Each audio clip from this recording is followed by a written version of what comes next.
మీకు గుర్తుందో లేదో, ఈ మధ్యనే మాజీ సీఎం జగన్కు ఆయన చెల్లి షర్మిల గారికి మధ్య ఆస్తి పంపకాల గురించి పెద్ద రచ్చ జరిగింది.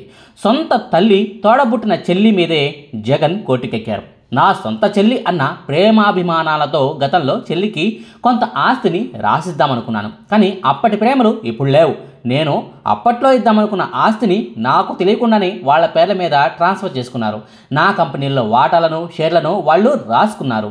ఇదేం కుదరదు, నేను ఒప్పుకోను. నా తల్లి, నా చెల్లి అక్రమంగా బదిలీ చేయించుకున్న షేర్లను, వాటాలను నాకు తిరిగి అప్పగించండి అంటూ మాజీ సీఎం జగన్ కొద్ది నెలల క్రితమే కోర్టు మెట్లెక్కిన విషయాన్ని అక్టోబర్ నెలాఖరులో తెలుగుదేశం పార్టీయే అధికారికంగా బయటపెట్టింది. ఆ సమయంలో తెలుగుదేశం పార్టీ సోషల్ మీడియా ఖాతాల్లో ఎలాంటి పోస్టులు వచ్చాయి, ఎంత హడావిడి జరిగింది అన్న విషయాన్ని ప్రత్యేకంగా చెప్పాల్సిన పనే లేదు.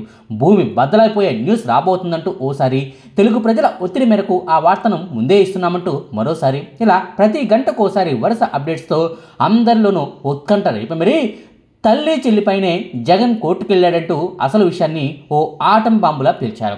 అక్టోబర్ నెలాఖరులో జరిగిన ఈ తతంగం అంతా కూడా రాజకీయాలను ఫాలో అయ్యే వాళ్ళందరికీ బాగా తెలుసు. కట్ చేస్తే సరిగ్గా నెల రోజుల తర్వాత మళ్ళీ జగన్పై పైచేయి సాధించే ఛాన్స్ టీడీపీకి మరోసారి వచ్చింది.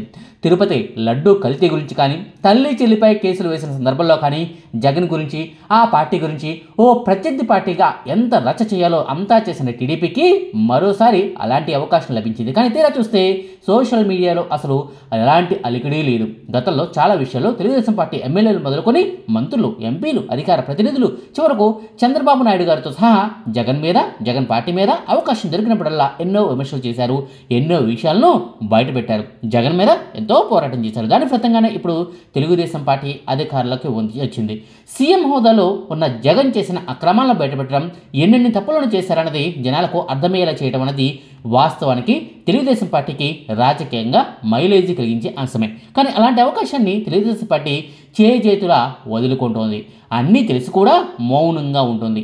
ఎమ్మెల్యేలు, ఎంపీలు, మంత్రులు, ఇతర అధికార ప్రతినిధులు, పార్టీ నేతలు ఒక్కరు కూడా ఈ అంశం గురించి అస్సలు మాట్లాడొద్దంటూ అధిష్టానం నుంచి అల్టిమేటం వచ్చేసింది. అందుకే ఒక్కరు కూడా నోరెత్తటం లేదు, ఒక్క మాట కూడా మాట్లాడటం లేదు. ఇంతకీ అదేం అంశమో అన్నది ఇప్పటికే అందరికీ తెలిసే ఉంటుంది కదా. 2019 సంవత్సరం నుంచి 2024 సంవత్సరం వరకు సీఎం హోదాలో ఉన్న జగన్కు 1750 కోట్ల రూపాయల లంచాన్ని ప్రముఖ పారిశ్రామికవేత్త గౌతమ్ అదానీ ఇచ్చారంటూ ఓ ఆటం బాంబు లాంటి వార్త 2 రోజులుగా దేశవ్యాప్తంగా తెగ చర్చనీయాంశం అయిన సంగతి తెలుసు కదా.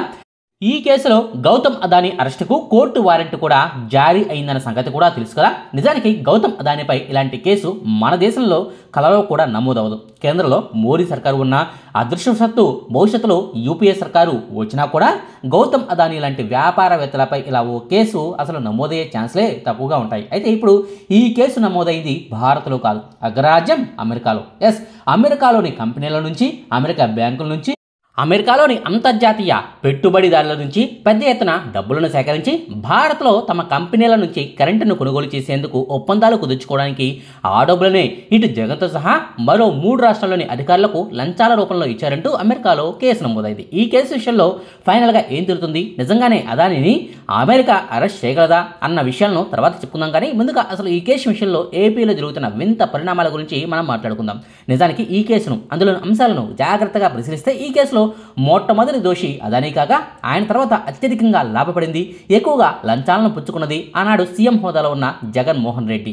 ఓ రాష్ట్రానికి సీఎం అయిన వ్యక్తి ఆ రాష్ట్రానికి మేలు చేయకపోగా ప్రజలపైనే పెనుభారం మోపేలా నిర్ణయం తీసుకోవడానికి అదానీ లాంటి వ్యక్తికి అనుచిత లబ్ధి చేకూర్చడానికి ఏకంగా 1750 కోట్ల రూపాయల లంచం తీసుకున్నాడు అన్నది ప్రధాన అభియోగం కదా.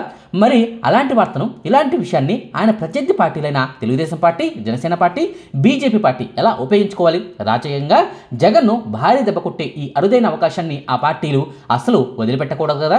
వరుసగా ప్రెస్ మీట్లు పెట్టి జనాల్లోకి ఈ విషయాన్ని బాగా తీసుకెళ్లి చిచి జగన్ మరి ఇలాంటివాడా అని సాధారణ జనాల మనసుల్లోకి ఓ అభిప్రాయం చొచ్చుకిల్లేలా తెగ ప్రచారం చేయొచ్చు కదా, రాజకీయ విమర్శలు చేయొచ్చు కదా. కానీ ఆ పనులేమి ఈ 3 పార్టీలు చేయలేదు. ఏపీ బీజేపీని వదిలేస్తే జనసేన కానీ, టీడీపీ కానీ ఈ విషయం గురించి మరీ ఇంత గుమ్మనంగా ఉండడంలో అర్థం ఏంటన్నది మాత్రం తెలుగు జనాలకు అర్థం కాకుండా పోతుంది. ఏపీ సీఎం చంద్రబాబు నాయుడు గారు మాత్రం శుక్రవారం నాడు అసెంబ్లీ సమావేశాల్లో ఒక్క నిమిషం పాటు ఈ విషయం గురించి మాట్లాడారు. ఏపీ బ్రాండ్ ఇమేజ్ను జగన్ నాశనం చేశాడు, ఇంకా వాస్తవాలు తెలియాల్సి ఉంది, దీనిపై ప్రభుత్వం పరిశీలన చేస్తుంది. త్వరలోనే ఈ విషయంపై ప్రభుత్వ పరంగా ఓ ప్రకటన చేస్తాము అంటూ చాలా అక్లుప్తంగా చంద్రబాబు గారు ఈ విషయం గురించి స్పందించారు. అంటే అంతకు మించి ఒక్క మాట కూడా ఎక్కువగా మాట్లాడలేదు. చంద్రబాబు గారు మాట్లాడిన స్పీచ్లో ఎక్కడా కూడా అమెరికాలో నమోదైన కేసు అని కానీ అదాని అని కానీ అదాని లంచాలు ఇచ్చాలని కానీ ఎక్కడా కూడా మాట్లాడలేదు. అసలు ఆయన పేరే ప్రస్తావించలేదు. ఇటు పవన్ కళ్యాణ్ గారు కూడా ఈ విషయంపై చాలా సైలెంట్గా ఉన్నారు. ఏదైనా అవినీతి జరిగితే అది కాస్త బయటపడితే అస్సలు ఊరుకొని పవన్ కళ్యాణ్ గారు కూడా తన సహజ శైలికి భిన్నంగా మౌనంగా ఉన్నారు. అయితే చంద్రబాబు పవన్ కళ్యాణ్ల వ్యూహాత్మక మౌనం వెనుక 4 కారణాలు ఉన్నాయి. అందులో మొట్టమొదటి కారణం భవిష్యత్తులో జరగబోయే పరిణామాలు. ఈ కేసు గురించి ఇప్పుడే నమోదైన సంగతి బయటకు వచ్చింది కదా, ఇది రాష్ట్ర స్థాయి అంశం కాదు, మన దేశానికి మాత్రమే చెందిన అంతర్గత విషయమూ కాదు, ఇది అంతర్జాతీయంగా మారిపోయిన కేసు కాబట్టి దీనిపై ఇప్పుడే మాట్లాడటం కరెక్ట్ కాదన్నది టీడీపీ ప్లస్ జనసేన అభిప్రాయం. ఈ కేసు ఇంకా ప్రాథమిక దశలోనే ఉంది. అందులోనూ అమెరికాలో నమోదైన కేసులో ఆ ఛార్జ్ షీట్లో జగన్ అంటూ నేరుగా ఎక్కడా ప్రస్తావించలేదు. కానీ అలాంటి అర్థం వచ్చేలా ఆయనే అని జనాలు అర్థం చేసుకోగలిగేలా హింట్స్ మాత్రం ఇచ్చారు. ఆ హింట్స్ని పట్టుకుని జగన్పై ఆరోపణలు చేస్తే కోర్టుల్లో ఇబ్బందులు వస్తాయన్నది ఓ అభిప్రాయం కావచ్చు. అంతేకాదు రాబోయే రోజుల్లో ఈ కేసు మీద కేంద్ర ప్రభుత్వం ఎలాంటి నిర్ణయం తీసుకోబోతుందో కూడా చాలా ముఖ్యం కాబట్టి కేంద్రం నిర్ణయం బయటకు రాకముందే మాట్లాడటం మంచిది కాదన్నది చంద్రబాబు ఆలోచన. ప్రాథమికంగా బయటకు వచ్చిన విషయాలను పట్టుకుని జగన్పై ఆరోపణలు చేస్తే అదాని నుంచి లంచాలు తీసుకున్నారని ప్రజల్లోకి తీసుకెళ్తే రేపు ఈ కేసులో పరోక్షంగానైనా అదానినే కేంద్ర ప్రభుత్వం సపోర్ట్ చేసే పరిస్థితి వస్తే మొదటికే మోసం వస్తుందన్నది చంద్రబాబు అభిప్రాయం. అందుకే చంద్రబాబు కానీ ఇటు పవన్ కళ్యాణ్ గారు కానీ తొందరపడటం లేదు. కేంద్ర నిర్ణయం ఎలా ఉండబోతుందో వేచి చూస్తున్నారు. ఇక మరో కారణం అక్టోబర్ నెలలో 28వ తారీఖున జరిగిన ఓ కార్యక్రమం.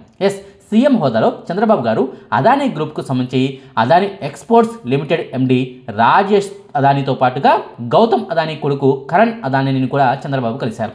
ఆంధ్రప్రదేశ్లో పెట్టుబడులు పెట్టినట్టు వారితో చర్చలు జరిపారు. అదానీ గ్రూప్ కూడా చంద్రబాబు ప్రపోజల్కు ఓకే చెప్పారు.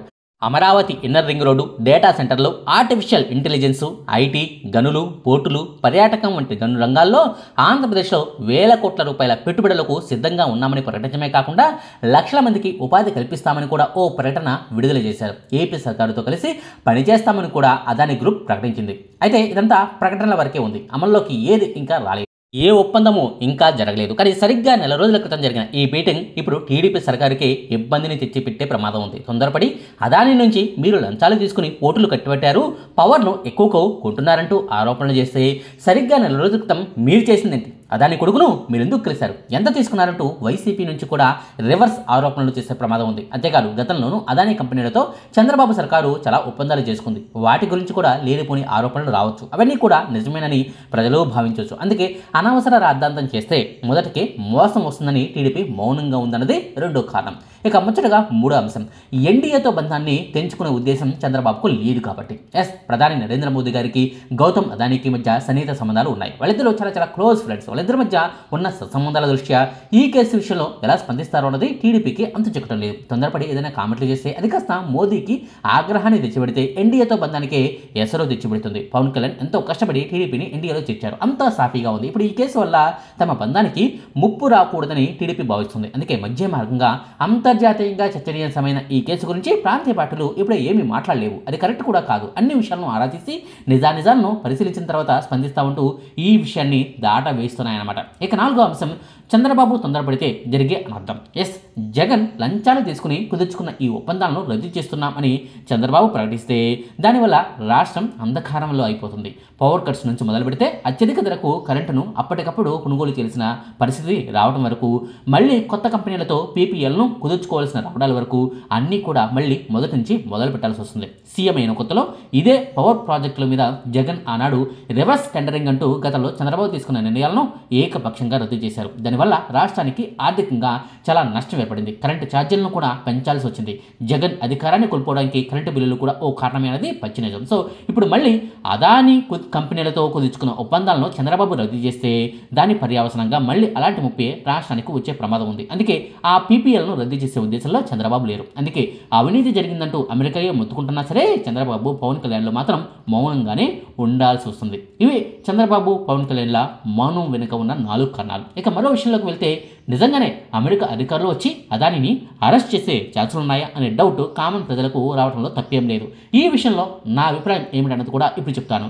విజయ్ మాల్యా మీద భారత్లో కేసులు ఉన్నాయి. అరెస్ట్ చేసేందుకు భారత్ ఎంతగానో ప్రయత్నిస్తుంది, కానీ అరెస్ట్ చేయగలిగిందా? దేశం నుంచి పారిపోయిన నీరవ్ మోదీ ఇప్పుడు ఎక్కడున్నారు? ఇలాంటి బడాబడా వ్యాపారవేత్తలు, అవినీతి తిమింగలాలు విదేశాల్లో ఎంచాక చాలామంది ఎంజాయ్ చేస్తూ ఉన్నారు కదా, వారిని అరెస్ట్ చేయడం భారత ప్రభుత్వం వల్ల సాధ్యమైందా? సేమ్ టు సేమ్ అదాని విషయంలోనూ అదే సీన్ రిపీట్ అవుతుంది. అదానిని అప్పగించమంటూ అమెరికా కోరటం, మన దేశ చట్టాల్లోని లొసుగులను చూపించి అదేం కుదరదంటూ భారత్ వాదించడం కామన్ అయిపోతాయి. ఎందుకంటే వ్యాపారవేత్త అన్నవాడు అన్ని రాజకీయ పార్టీలకు మిత్రుడే కదా. ఇప్పుడు బీజేపీ కావచ్చు, రేపు కాంగ్రెస్ కావచ్చు, పార్టీ ఏదైనా సరే పవర్ మాత్రం ఎప్పుడు బిజినెస్ మనదే అన్నది మాత్రం పచ్చి. సో ఫైనల్గా నా అభిప్రాయం ఏమిటయ్యా అంటే, అది అమెరికా అధికారులు వచ్చి అదానిని అరెస్ట్ చేసే ఛాన్సులు అస్సలు లేవు. సో ఇదండి అదానిపై నమోదైన కేసుల గురించిన వివరాలు. మీకు ఈ వీడియో నచ్చితే లైక్ చేయండి, షేర్ చేయండి. మరిన్ని ఆసక్తికరమైన వీడియోల కోసం మా కొత్త ముచ్చట ఛానల్ను సబ్స్క్రైబ్ చేయడం మాత్రం మర్చిపోకండి. Thank you.